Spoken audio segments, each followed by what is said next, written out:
تمام قسم کی تعریف، توصیف، کبریائی و بڑھائی اللہ وحدہ لا شریک له لائق و زیبا ہیں۔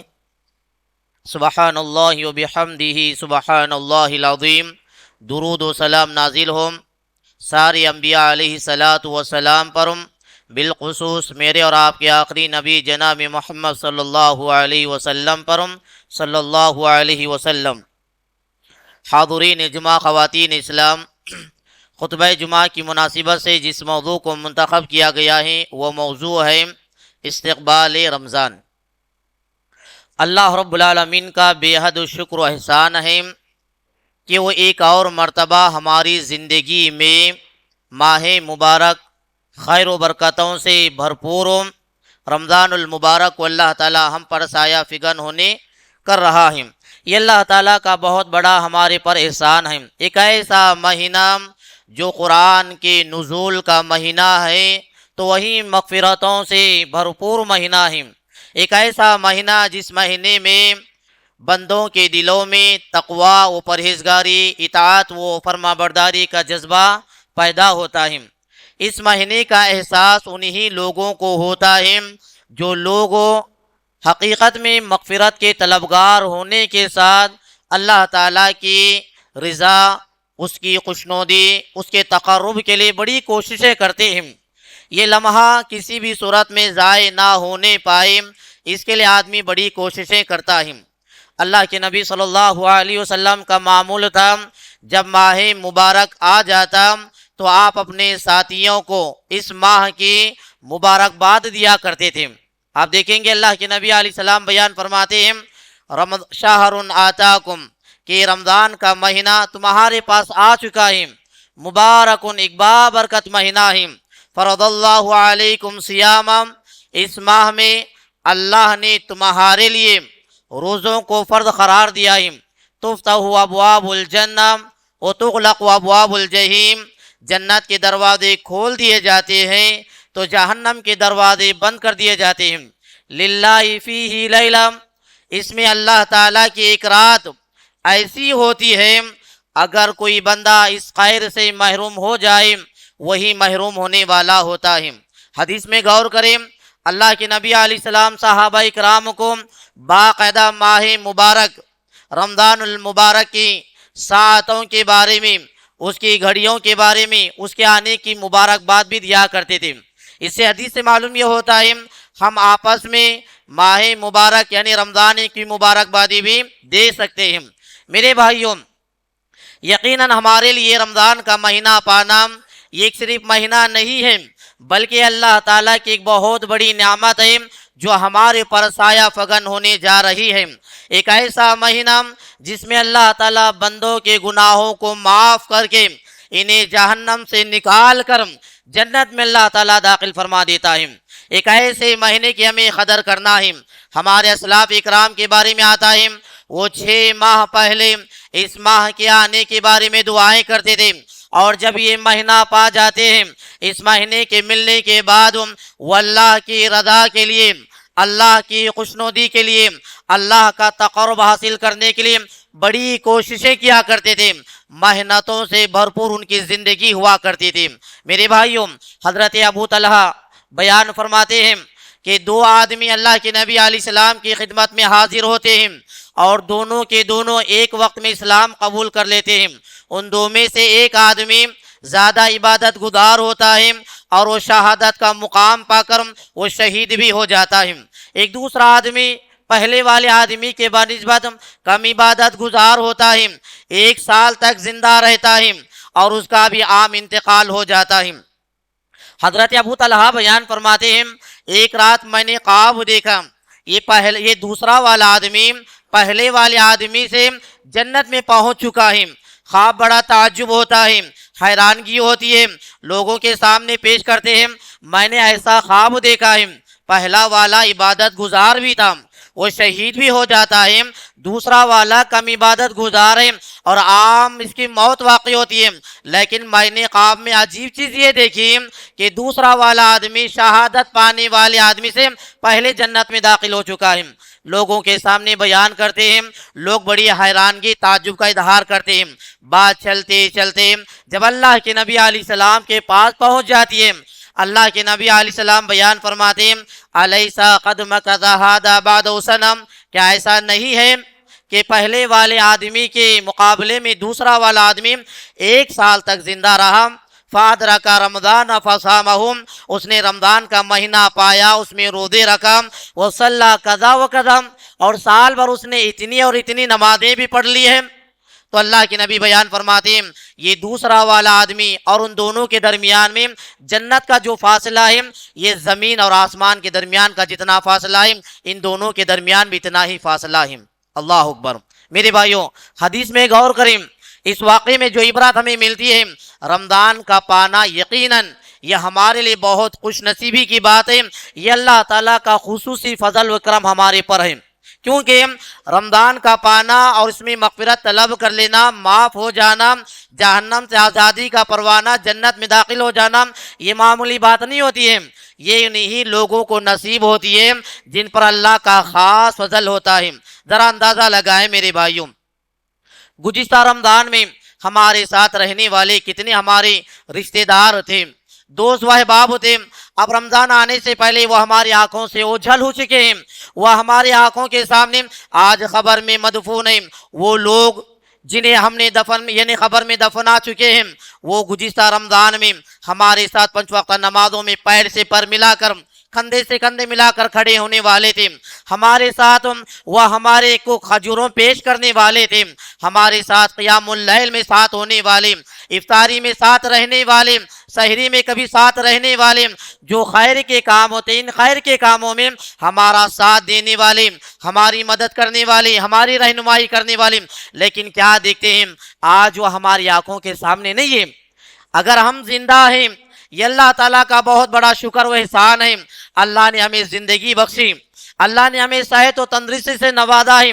آج موجود کتنے لوگ ایسے ہیں جو بستر پر پڑے ہوئے ہیں، وہ خواہش کر رہے ہیں میں بیماری سے شفا یاب ہو جاؤں، میں بھی روزہ رکھ لوں، میں بھی قیام اللیل کروں، میں بھی وہ ساعتیں دیکھوں جو قرآن مجید کی تلاوت کی آواز مسجدوں میں گونجا کرتی ہے، گھروں میں گونجا کرتی ہے، میں وہ سن پانا چاہتا ہوں۔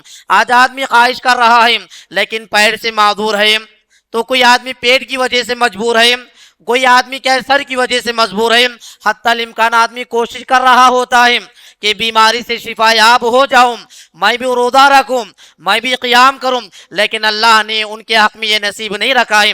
اگر ہم واقعی میں صحت مند ہیں، اللہ نے ہمیں زندگی بخشا ہے، ہمیں بار بار اللہ تعالیٰ کا کیا ہے شکر بھی ادا کرنا ہے۔ یہ صحابہ اکرام کی خوبی تھی کہ صحابہ اکرام رضوان اللہ علیہم اجمعین جب بھی رمضان کے مہینے کو پاتے وہ اللہ کا شکر ادا کرتے۔ اللہ کے نبی علیہ السلام کیسی تیاری کرتے تھے؟ اللہ کے نبی علیہ السلام ماہ شعبان سے رمضان کی تیاری کیا کرتے تھے۔ ام سلمہ رضی اللہ تعالیٰ عنہ بیان فرماتی ہیں ہم نے اللہ کے نبی علیہ السلام کو 2 مہینے مسلسل روزے رکھتے ہوئے نہیں دیکھا، ایک سوائے شعبان کے اور دوسرا رمضان کے۔ یعنی آپ علیہ السلام کی تیاری کہاں سے ہوتی ہے؟ ماہ شعبان سے آپ روزہ رکھ رہے ہیں، اور یہ کس کی تیاری کر رہے ہیں؟ رمضان میں روزے، تاکہ مضبوطی سے رہ سکیں، یعنی استقامت کے طور پر رہ سکیں اور ہمارے اندر توانائی ہو، چستی ہو جائے۔ اس اعتبار سے اللہ کے نبی علیہ السلام ماہ شعبان سے کر رہے ہیں۔ میرے بھائیوں، اگر ہم دیکھیں گے گلی محلے میں ہمارے پاس جو بھی مساجد ہوتے ہیں، مساجد کے ذمہ دار باقاعدہ الحمدللہ وہ مسجد کی رونقوں کو بڑھا رہے ہیں۔ اگر فیان کی ضرورت ہے فیان لگا رہے ہیں، کہیں لائٹ کی ضرورت ہے وہاں لائٹ لگائی جا رہی ہے، اگر وہاں کلر کی ضرورت ہے وہاں کلر بھی کیا جا رہا ہے، تاکہ رونقیں برقرار رہ جائیں، تاکہ لانے والے مصلیوں کو، مقتدیوں کو، ایک روزے داروں کو، قیام کرنے والے لوگوں کو کسی قسم کی دشواری نہ ہو جائے، کسی قسم کی پریشانی نہ ہو جائے۔ وہ لوگ تو اپنی کوششوں میں مگن ہیں، ذرا ہم یہ غور کریں میں اور آپ کتنی کوشش کر رہے ہیں رمضان کی تیاری کے لیے؟ میری اور آپ کی کیا تیاری ہے؟ میں اور آپ نے کیا پلاننگ بنا کر رکھا ہے؟ ابھی عن قریب ہمارے پاس رمضان آنے والا ہے، میری اور آپ کی کیا تیاری ہے؟ ہم نے ان کے لیے کیا سوچ کر رکھا ہے؟ ذرا ہمیں یہاں فکر کرنے کی ضرورت ہے۔ اگر یہ رمضان آئے یوں ہی چلا جائے، تو ہم اس سے فائدہ اگر حاصل نہ کر لیں تو ہم خسارہ پانے والے ہو جائیں گے۔ اس لیے کہ اللہ کے نبی علیہ السلام بیان فرماتے ہیں اس آدمی پر اللہ کی لعنت ہو جو آدمی رمضان کا مہینہ پائے اور رمضان کا مہینہ پانے کے بعد اپنی مغفرت نہ کرا سکا ہو، اپنے گناہوں کی بخشش نہ مانگ لے، ایسا آدمی کیا خسارہ پانے والا ہے۔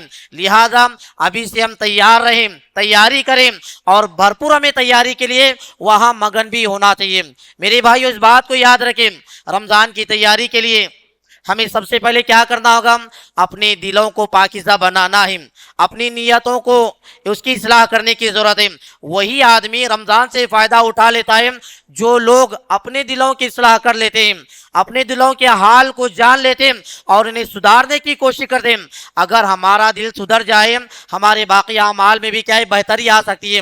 اگر ہمارے دلوں میں اصلاح نہ ہو جائے، ہمارے دل پاکیزہ نہ ہو جائے، ہم رمضان پانے کے باوجود بھی وہی رفتار بے ڈھنگی جو پہلے تھی رمضان کے بعد بھی باقی رہے گی۔ رمضان آنے سے پہلے ہمیں کیا کرنا ہے؟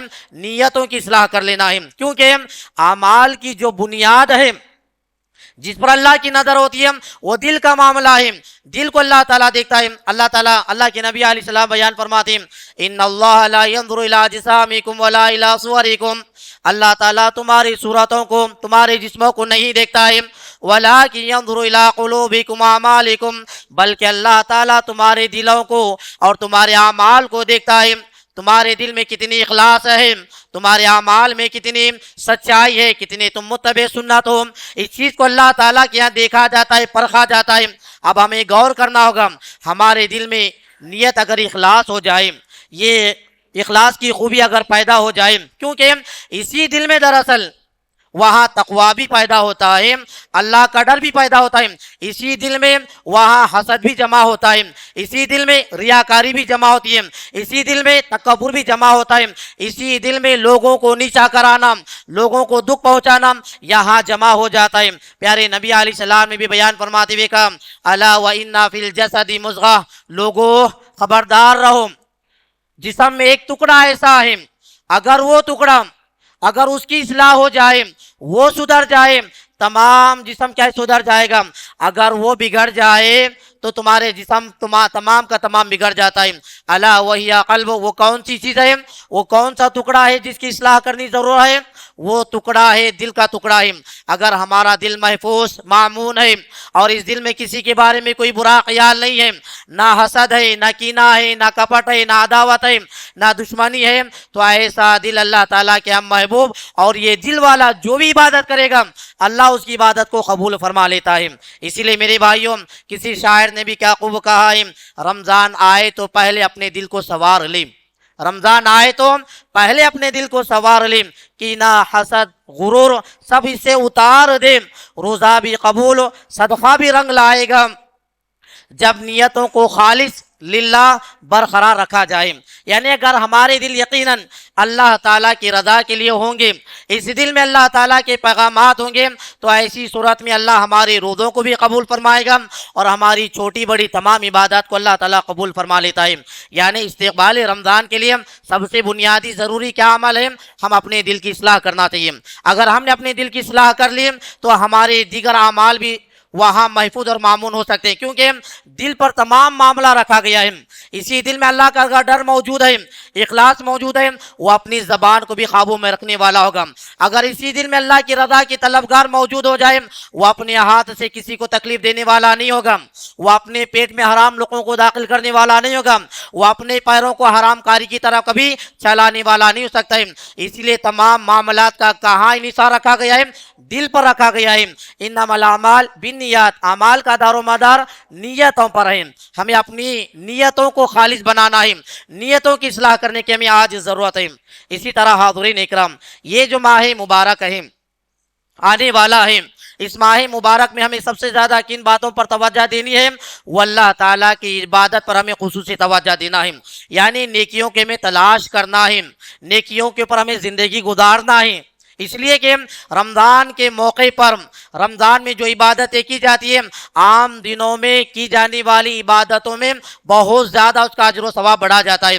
عام دنوں کے بارے میں جہاں اللہ نے بیان فرماتے ہوئے کہا من جاء بالحسنۃ بعشر امثالہا، جو آدمی ایک نیکی لے کر آئے گا تو اللہ تعالیٰ اسے کیا ہے دگنا کر کے یعنی 10 دگنا کر کے اللہ تعالیٰ عطا فرما دیتا ہے۔ اگر کوئی آدمی خشوع و خضوع کے طور پر بھی کرنے والا ہو واللہ یضاعف لمن یشاء، اور اللہ تعالیٰ جس کے لیے چاہتا ہے اور نیکیوں میں اضافہ بھی فرما دیتا ہے۔ اللہ کے نبی علیہ السلام بھی بیان فرماتے ہیں کل ابن آدم یضاعف، یعنی ابن آدم انسان جو بھی خیر کا کام کرتا ہے اس کے خیر کے کام میں اس کے نیکی کے اجر و ثواب کو بڑھا چڑھا کر دیا جاتا ہے، یہاں تک کہ ایک نیکی کے اجر و ثواب کو 10 نیکیوں کے برابر اور 10 سے لے کر 700 دگنا بھی کر کے دیا جاتا ہے۔ واللہ یضاعف لمن یشاء، اور اگر اللہ تعالیٰ جس کے لیے چاہتا ہے اور بھی بڑھا چڑھا کر اضافہ فرما دیتا ہے۔ الا الصوم، سوائے روزے کے، کیونکہ روزے کا معاملہ یہ دل کا معاملہ ہوتا ہے، بندہ اللہ تعالیٰ کے لیے رکھا ہوتا ہے اور اللہ تعالیٰ ہی بندے کو اجر و ثواب سے نوازنے والا ہوتا ہے۔ اللہ اکبر۔ یہاں غور کریں، ظاہری جو اعمال ہیں ان ظاہری اعمال کو فرشتے باقاعدہ لکھ لیتے ہیں، لیکن روزے کا اجر و ثواب ہوگا، اس روزے کے اجر و ثواب اللہ تعالیٰ نے اپنے ذمے لے لیا ہے، یعنی اللہ تعالیٰ ہی عطا کرنے والا ہے، اس کے بارے میں فرشتے نوٹ نہیں کریں گے، بلکہ کتنا ثواب دیا جائے گا یہ اللہ رب العالمین کی حفاظت اور اللہ تعالیٰ کی ذمہ داری میں ہو جاتا ہے۔ اسی لیے میرے بھائیوں، رمضان کا مہینہ غنیمت کا مہینہ ہے، یہ اتنا زیادہ غنیمت والا قدر والا مہینہ ہے، اس مہینے کو ہم کبھی بھی کہیں بیکار اور لا یعنی کاموں میں ہمیں صرف نہیں کرنا ہے، بلکہ آپ دیکھیں گے جو لوگ رمضان کے مہینے کو پا لیتے ہیں وہ اس بات پر خوشی کا اظہار کر لیتے ہیں چلو یہ مہینہ تو آ گیا ہے، اب ہم اللہ کی رحمت سے کبھی نا امید نہیں ہو سکتے ہیں، اور اب ہمیں کرنا کیا ہوگا؟ اللہ تعالیٰ کی رحمت پانے کے لیے ہمیں اپنی مغفرت طلب کرنی چاہیے، اللہ تعالیٰ کی رحمتوں کو ہم پانے کے لیے، اس کی برکتوں کو پانے کے لیے اللہ تعالیٰ کی عبادت میں ہمیں جستجو کرنی ہے، کوششیں کرنے ہیں، جتنی زیادہ ہم کوشش کریں گے اس سے قدر اللہ تعالیٰ ہمیں اجر و ثواب سے نواز دیتا ہے۔ یہ مہینہ کوئی عام مہینہ نہیں ہے میرے بھائیوں، بلکہ یہ محنت کرنے والوں کا مہینہ ہے، جو بندے محنت کر لیتے ہیں انہی بندوں کو اللہ تعالیٰ بے انتہا اجر و ثواب سے نواز دیتا ہے۔ یہ مہینہ کاہلی، غفلت، سستی برتنے والا مہینہ نہیں ہوتا ہے، بلکہ یہ مہینہ سبقت کرنے والا مہینہ ہوتا ہے۔ یہ جو مہینہ ہوتا ہے یہ مہینہ آگے بڑھنے والا مہینہ ہوتا ہے، اس لیے آپ دیکھیں گے اللہ تعالیٰ نے بار بار ہمیں پیغام دیتے ہوئے کہا وَسَارِعُوا إِلَىٰ مَغْفِرَةٍ مِّن رَّبِّكُمْ وَجَنَّةٍ، لوگو اللہ تعالیٰ کی بخشش اور اس کی جنت کی طرف دوڑو، یعنی رمضان کا مہینہ اگر پائے تو آدمی کو کیا کرنا ہے؟ اللہ تعالیٰ کی بخشش اور اس کی جنت کی طرف ہمیں طلبگار بننا ہے۔ اگر ہم نے واقعی میں رمضان کے مہینے میں بڑی کوششیں کرتے رہیں گے ایسے ہی لوگوں کو ضرور کامیابی مل جاتی ہے۔ یہ مہینہ جو ہوتا ہے یہ مہینہ یوں ہی بیٹھے رہنے سے حاصل نہیں ہوتا ہے، بلکہ نیکی کے لیے آدمی کو اترنا پڑتا ہے، کودنا پڑتا ہے، اور وہاں آدمی کو کیا ہے اٹھنا بھی پڑتا ہے۔ یہ آدمی کو حاصل ہونے والی یوں ہی کیا نہیں ہوتی ہے، بلکہ اس کے لیے آدمی کو کیا کرنی ہوتی ہے؟ بڑی کڑی سی محنت کرنی پڑتی ہے۔ وہ جتنی زیادہ محنتیں کر لیتا ہے اتنے زیادہ اجر و ثواب کو پا لیتا ہے، اور یہاں تک کہ اللہ تعالیٰ ایسے بندوں سے راضی ہو کر ان کے لیے بے شمار ایسے خزانوں کو رکھا ہے، ایسی نعمتوں کو اللہ تعالیٰ نے رکھا ہے کسی آنکھ نے دیکھا نہیں ہوگا، کسی کان نے سنا نہیں ہوگا، اور اس کے بارے میں کسی دل میں وہ تصور بھی وہ خیال بھی پیدا نہیں ہوگا۔ ایسی جنت اللہ تعالیٰ نے ایسے لوگوں کے لیے تیار کر رکھا ہے۔ لیکن دیکھا یہ جاتا ہے یہ مہینہ لوگ کیا کر لیتے ہیں؟ یوں ہی بیکاری میں گزار دیتے ہیں، نہ جانے ایسے کاموں میں نہ دنیا سے اس کا تعلق ہوتا ہے، نہ آخرت کا اس کے تعلق ہوتا ہے، نہ دین سے اس کا تعلق ہوتا ہے، ایسے لا یعنی اور بیکار کاموں میں ہمارے نوجوان کے وقت گزاری کرنے والے ہو جاتے ہیں۔ میرے بھائی اس بات کو یاد رکھیں، اللہ کے نبی علیہ السلام نے اسی مہینے کے بارے میں بیان فرماتے ہوئے کہا وَنَادَ مُنَادٍ، جب یہ مہینہ آتا ہے جنت کے دروازے کھول دیے جاتے ہیں، جہنم کے دروازے بند کر دیے جاتے ہیں، وہاں سرکش شیاطین کو جگہ دیا جاتا ہے۔ ایک اعلان کرنے والا پکار کر کہتا ہے یا باغی الخیر اقبل، اے نیکی کے طلبگار، اے خیر کے جستجو کرنے والے، نماز پڑھنے والے آدمی، روزہ رکھنے والے آدمی، بھلائی کرنے والے آدمی، یہ موقع ہے، چل آگے بڑھتے چلے جا۔ وہ یا باغی الشر، اے گناہ کے طلبگار آدمی، نافرمانی میں زندگی گزارنے والے، یہ مہینہ آیا ہے، کم از کم اب تو رک جا، اب تو سنبھل جا، اب تو باز آنے کی کوشش کر لیں۔ یہ مہینے کی بنسبت اللہ کے نبی علیہ السلام نے ہمیں یہ پیغام دیا ہے۔ اس سے اندازہ لگا ہے میرے بھائیوں، یا باغی الخیر اقبل، اے خیر کے طلبگار، نیکی کرنے والے، رمضان آ چکا ہے، آگے بڑھتے چلے جا، قیام اللیل کو ادا کر لیں، روزہ رکھنے کی کوشش کر لیں، صدقہ و خیرات کے ذریعے سے اللہ کو منانے کی کوشش کریں، قرآن مجید کے ذریعے سے اپنی زندگی کو سنوارنے والا بن جا۔ یہ مہینہ ایسا مہینہ ہے جس مہینے میں اللہ تعالیٰ بندوں کی نیکیوں کو قبول کر لیتا ہے، تو وہی اللہ تعالیٰ بندوں کو جہنم سے آزاد بھی کر دیتا ہے۔ یہ ایسا مہینہ ہوتا ہے جس مہینے میں اللہ تعالیٰ روزانہ رات اور دن میں بندے کی دعاؤں کو بھی قبول فرما لیتا ہے۔ اللہ اکبر۔ وہاں اللہ کے نبی علیہ السلام نے گنہگار لوگوں کے بارے میں کیا بیان فرماتے ہوئے کہا، یا باغی الشر یقصر، اے گناہ کرنے والے، اے نافرمانی میں زندگی گزارنے والے، رمضان کا مہینہ ہے، کم سے کم اس تو شرما جا، قدر کر لیں، اس مہینے میں تو گناہ تو نہ کر بیٹھو۔ یہ اللہ کے نبی علیہ السلام نے پیغام دیا ہے۔ میرے بھائیوں، جب ہم رمضان کا مہینہ پائیں، ہمیں کیا کرنا ہوگا؟ نیکیوں میں اپنی زندگی کو گزاریں، چاہے دن کا اجالا کیوں نہ ہو یا رات کے اندھیری کیوں نہ ہو جائے، وہاں تڑپیں، گڑ گڑائیں، وہاں منائے اللہ تعالیٰ کو۔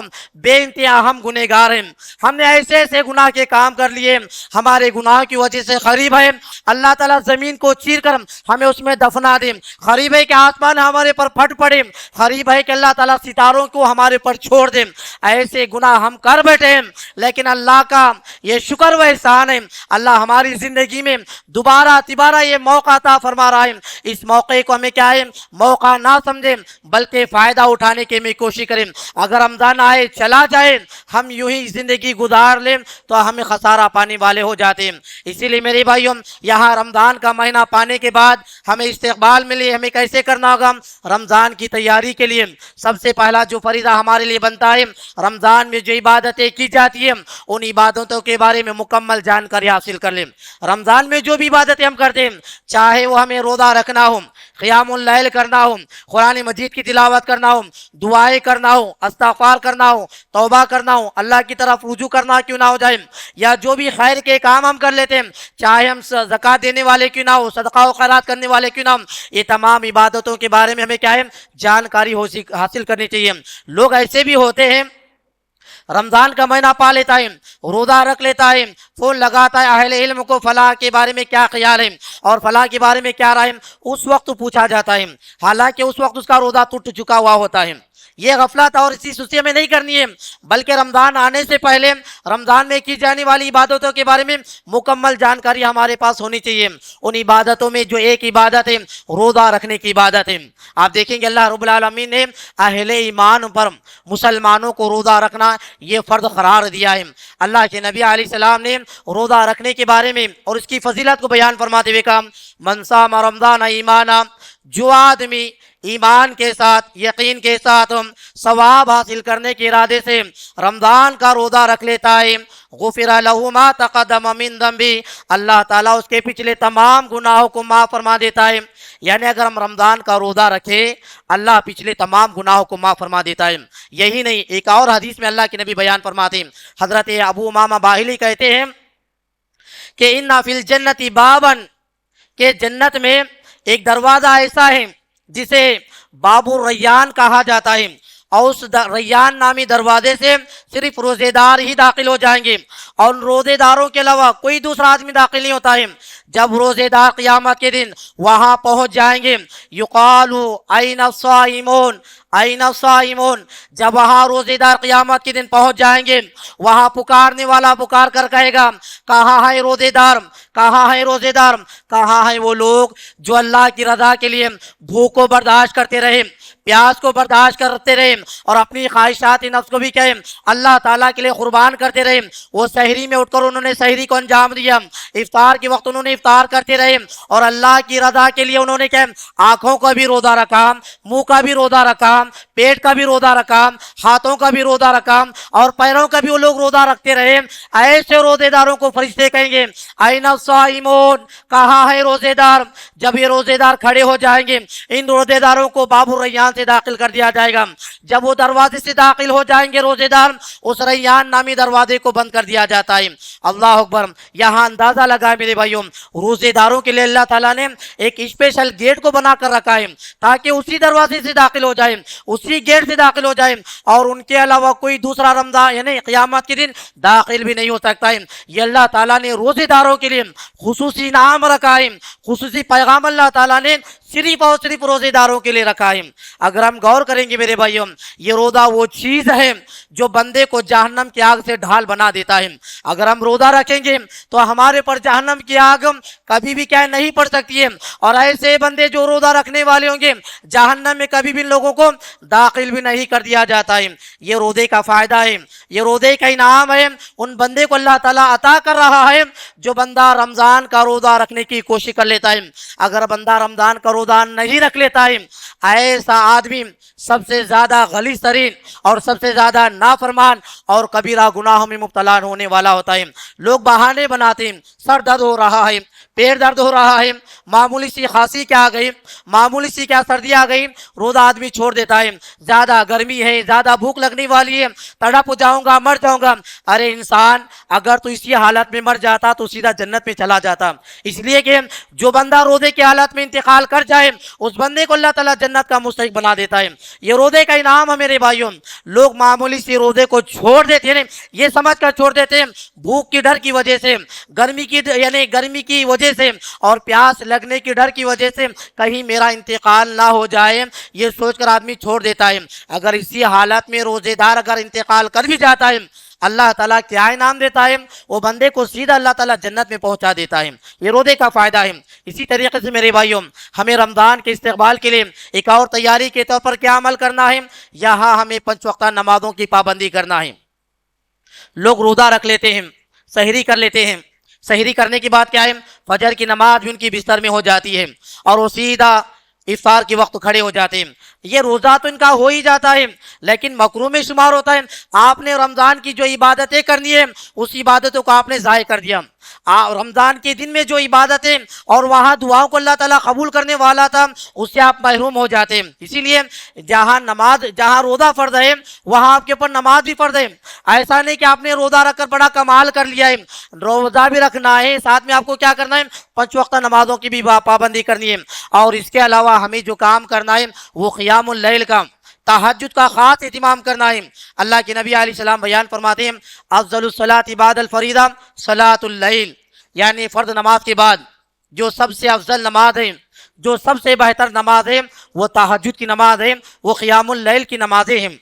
آپ دیکھیں گے اللہ کے نبی علیہ السلام بیان فرماتے ہوئے کہا علیکم بقیام اللیل، تم قیام اللیل کو، تہجد کی نماز کو، رات کی نماز کو اپنے پر لازم کر لو، کیونکہ تم سے پہلے والے جو نیک لوگ تھے یہ ان کی عادت تھی، ان کی پسندیدہ چیز تھی، اور یہ اتنی بہترین چیز ہے، یہ اللہ تعالیٰ کا تقرب حاصل کرنے کا ذریعہ ہے۔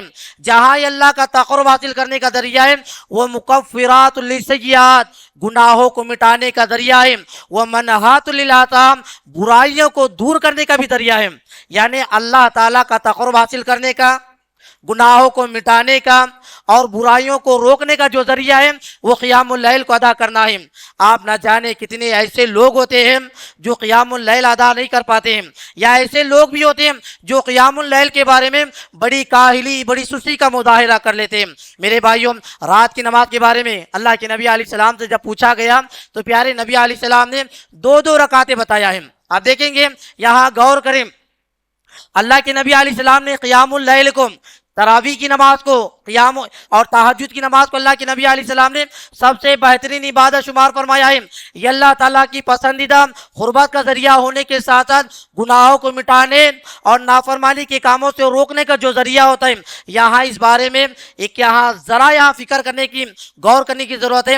اللہ کے نبی علیہ السلام نے یہاں واضح طور پر کوئی بھی صحیح تعداد کے بارے میں یہ نہیں بیان فرمایا کہ رات کے بارے میں کوئی صحیح عدد متعین نہیں کیا گیا ہے، بلکہ آپ علیہ السلام نے یہاں بیان فرماتے ہوئے کہا صلاۃ اللیل مثنی مثنی، یعنی رات کی نماز 2 رکعتیں ہیں۔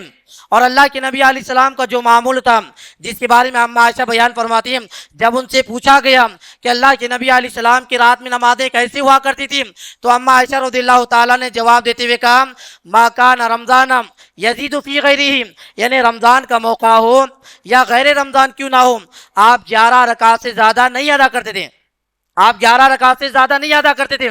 یعنی آپ علیہ السلام رمضان کا موقع ہو یا غیر رمضان ہو، ان دونوں صورتوں میں آپ 11 رکعت نماز ادا کرتے تھے۔ یعنی یہ 11 رکعت نماز ادا کرنا یہ سنت اور افضل ہے۔ مستحب کیا ہے؟ آپ دو دو کر کے کتنے بھی پڑھ لیجئے۔ نوجوانوں کا آپ مشغلہ دیکھیں، ایک تو 8 20 اتنا کر کے کیا ہے پورا رمضان گزار دیتے ہیں۔ شروع کا جو اشرا جو ہوتا ہے 8 20 میں یوں ہی گزار دیتے ہیں۔ ہمیں کیا ہے قیام اللیل کا اہتمام کرنا ہے، آپس میں بحث کرنے کا اہتمام نہیں کرنا ہے۔ لوگ کیا ہے آپس میں بحث کرنے کا اہتمام کر لیتے ہیں۔ یہاں امام صاحب کیا دراصل وہ قیام اللیل کے کھڑے ہو جاتے ہیں، وہاں باہر نوجوان کیا کرتے ہیں ایک دوسرے نوجوانوں کو لے کر اللہ کے نبی علیہ السلام 11 پڑھا کرتے تھے، اللہ کے نبی علیہ السلام 8 پڑھا کرتے تھے، 20 رکعت نہیں پڑھنا ہے۔ میرے بھائی آپ پڑھ کتنے رہے ہیں وہ اس پر غور کرنے کی کوشش کریں۔ نہ آپ 2 بھی پڑھ پا رہے ہیں، نہ 8 پڑھ پا رہے ہیں، نہ 20 پڑھنے کی کوشش کرتے ہیں، نہ اس سے زیادہ پڑھنے کی کوشش کرتے ہیں۔ آپ کو وہ عدد متعین نہیں کرنا ہے۔ ہاں البتہ اللہ کے نبی علیہ السلام کی جو سنت ہے وہ 11 رکعت آپ پڑھ لیتے تھے، اور اس کے بعد اللہ کے نبی علیہ السلام نے کیا کہا؟ صلاۃ اللیل مثنی و مثنی، یعنی رات کی نماز 2 رکعتیں آپ دو کر کے کتنے بھی پڑھ لیجئے، اور اگر آپ کو اندیشہ ہے فجر ہونے کا 1 رکعت آپ وتر بنا لیجئے، یہ اس کو طاق بنا دیتا ہے۔ لیکن یوں بھی یعنی بحث میں مطلع ہو جانا اور اپنے رمضان کی جو خیر اور برکت والی جو ساعتیں ہوتی ہیں، جو گھڑیاں ہوتی ہیں، اس سے آدمی کیا ہے وہاں محروم ہو جاتا ہے۔ جب تک یہاں تک کہ اللہ کے نبی علیہ السلام نے تہجد کے بارے میں، قیام اللیل کے بارے میں بیان فرماتے ہوئے کہا یہ اتنا اہم ترین وقت ہوتا ہے، لا یوافق اللہ عبدا مسلما، اگر کوئی مسلمان آدمی اللہ تعالیٰ سے اس حالت میں وہ دعا کر رہا ہوتا ہے اس کی دعا کو اللہ تعالیٰ ضرور قبول فرما لیتا ہے۔ پیارے نبی علیہ السلام بیان فرماتے ہیں کہ بے شک یقیناً ہر رات یہ گھڑی ایسی آتی ہے، ایک وقت ایسے آتا ہے اگر کوئی مسلمان آدمی اس گھڑی میں اس وقت میں دنیا و آخرت کی بھلائی کے طور پر کوئی چیز بھی اللہ تعالیٰ سے مانگ لیتا ہے الا اعطاہ ایاہ، اللہ تعالیٰ اسے وہ چیز ضرور عطا کر دیتا ہے۔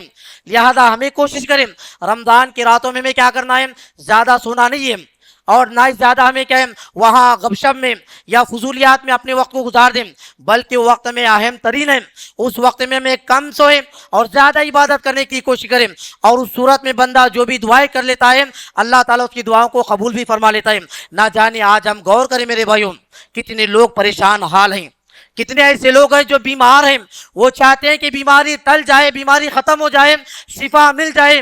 کتنے لوگ تو ایسے ہیں جو قرضوں کی وجہ سے بوجھ محسوس کر رہے ہیں، اور اتنے ایسے لوگ بھی موجود ہیں قرضوں کی وجہ سے پریشان حال ہو کر وہ اپنے گلے میں پھانسی کا پھندا لگا کر کے لٹک رہے ہیں۔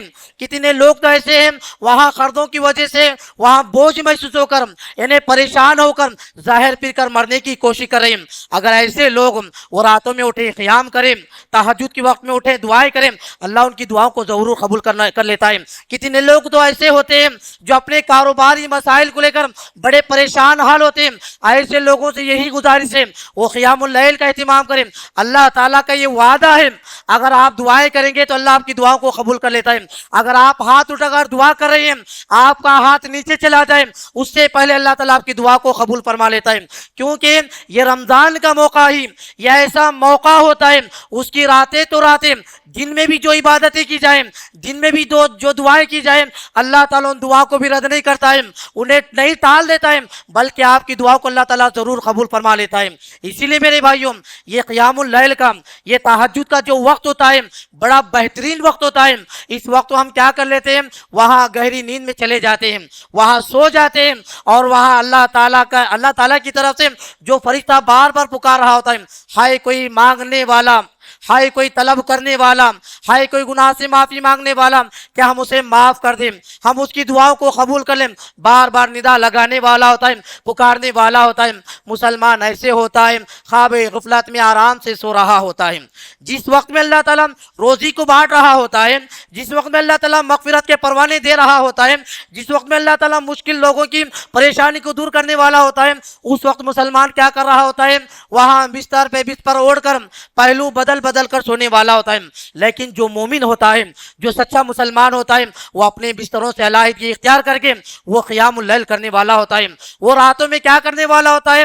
وہ رو رو کر گڑ گڑا کر اللہ تعالیٰ کو منانے والا ہوتا ہے، اپنی معافی طلب کرنے والا ہوتا ہے، وہ شفا یابی کے لیے دعائیں کرنے والا ہوتا ہے۔ یہ مسلمان کی ایک اچھے مومن کے اللہ تعالیٰ نے وہاں خوبی بیان فرماتے ہوئے کہا والذین یبیتون لربہم سجدا وقیاما، جو اللہ کے جو خاص بندے ہوتے ہیں وہ راتوں میں سجدے میں گزار دیتے ہیں، وہ راتوں میں قیام میں گزارنے والے ہوتے ہیں۔ اللہ کے نبی علیہ السلام کا حال دیکھیں میرے بھائیوں، اللہ کے نبی علیہ السلام رات میں قیام کر رہے ہیں، آپ کی پیروں میں سوجن آتی ہے۔ اما عائشہ بیان فرماتے ہیں اللہ کے نبی آپ کو اتنی محنت کرنے کی کیا ضرورت ہے؟ اللہ نے آپ کے اگلے پچھلے تمام گناہوں کو معاف فرما دیا ہے۔ اللہ کے نبی نے کیا کہا؟ افلا اکن عبدا شکورا، اے عائشہ کیا میں اللہ کا شکر گزار بندہ نہ بنوں؟ میرے بھائیوں اللہ کے نبی کو آپ دیکھیں، اگلے پچھلے تمام گناہ معاف ہیں، صرف شکر گزاری کے لیے وہ راتوں میں اٹھ کر اللہ سے دعائیں کریں۔ اللہ نے ہمارے آنکھوں کو سلامت رکھا، اللہ نے ہمارے جسموں کو سلامت رکھا، اللہ تعالیٰ نے ہمارے پیروں کو سلامت رکھا، باقاعدہ ہم کما رہے ہیں، اپنے بیوی بچوں کے وہاں پلا رہے ہیں، کھلا رہے ہیں، لیکن پھر بھی اللہ کا کتنا شکر ادا کریں، ذرا ہم فکر کرنے کی کوشش کریں۔ لہذا قیام اللیل کا اہتمام کیجیے میرے بھائیوں۔ اور کچھ تو ہمارے مسلمان بھائی ایسے ہوتے ہیں جو رکوع والے ہوتے ہیں۔ رکوع والے کون ہوتے ہیں؟ یہاں قیام اللیل تراویح کی نماز ادا ہوتے رہتی ہے اور وہاں پیچھے ہٹے کٹے نوجوان ٹیکا لگا کر بیٹھ جاتے ہیں۔ جیسے امام سجدے میں یا رکوع کی حالت میں جانے والا ہوتا ہے وہ فوراً جلدی بھاگ بھاگ کر کیا ہے وہاں رکوع میں آ جاتے ہیں۔ یہ رکوع کرنے والے نہ بنے بلکہ قیام اللیل پوری رکعتیں ادا کرنے والے بنے، یا آدھے ادھورے نماز پڑھنے والے نہ بنے میرے بھائیوں۔ ہم اپنے پیروں کو تھکائیں، اپنے جسموں کو تھکائیں، مشقت اٹھانے کی کوشش کریں، مشقتوں کے بعد ہی بڑی کامیابی حاصل ہوتی ہے۔ جو بندہ مشقتیں اٹھاتا ہے وہ کامیابی کا مزہ اسے ہی پتہ چل جاتا ہے۔ جو آرام طلبی میں گزارنے والے ہوتے ہیں انہیں محنت کیا ہوتی ہے انہیں پتہ نہیں چلتا ہے، اور کامیابی کا کیا مزہ آتا ہے انہیں وہ راز بھی نہیں آ جاتا ہے۔ اگر آپ چاہتے ہیں کامیابی کا مزہ دیکھیں تو ہمیں کیا کرنا ہوگا؟ عبادتوں میں مشقتیں اٹھانا ہوگا۔ ایسے ہی مشقت ہمیں اٹھانی چاہیے جیسے مشقتیں پیارے نبی علیہ السلام اٹھایا کرتے تھے۔ اسی طرح میرے بھائیوں رمضان کی ساعتوں میں ہمیں جو کام کرنا ہے وہ کثرت سے میں قرآن مجید کی تلاوت کرنا ہے۔ اللہ کے نبی علیہ السلام پیارے نبی علیہ السلام بیان فرماتے ہیں شہر رمضان الذی انزل فیہ القرآن، کہ رمضان کا مہینہ یہ وہ مہینہ ہے جس مہینے میں اللہ تعالیٰ نے قرآن مجید کو نازل کیا ہے۔ یعنی قرآن کا رمضان سے بڑا گہرا تعلق ہے۔ اللہ نے اسی ماہ میں ہماری ہدایت کے لیے، ہماری رہنمائی کے لیے، ہماری اصلاح کے لیے قرآن مجید کو نازل کیا ہے۔ اگر ہم قرآن پڑھنے والے بن جائیں تو ہماری زندگی سنور جاتی ہے۔ اللہ کے نبی علیہ السلام کا یہ معمول تھا، روزانہ حضرت جبریل علیہ السلام اللہ کے نبی علیہ السلام سے ملاقات کرتے تھے، اور روزانہ اللہ کے نبی علیہ السلام حضرت جبریل امین کے سامنے قرآن مجید کا دور کر رہے ہیں، اور ایک ماہ پورا آپ کیا قرآن مجید کو دور کیا کرتے تھے۔ اور جس سال اللہ کے نبی علیہ السلام کی وفات ہوتی ہے اما فاطمہ بیان فرماتی ہے کہ اس سال اللہ کے نبی علیہ السلام نے حضرت جبریل کے سامنے 2 دفعہ قرآن مجید کا دور کیا کرتے تھے۔ اور یہاں تک کی بات آتی ہے کہ ہمارا تعلق قرآن سے بڑا گہرا ہونا چاہیے۔ جتنا زیادہ رشتہ ہمارے سے قرآن سے اگر مضبوط ہو جائے اتنی ہماری زندگی آسانی اور کامیابی جلدی ملنے والی ہوتی ہے۔ اگر ہم نے ہمارا رشتہ قرآن سے توڑے رکھا، آپ یاد رکھو میرے بھائیوں آپ کہیں کے بھی نہیں رہے ہو جائیں گے۔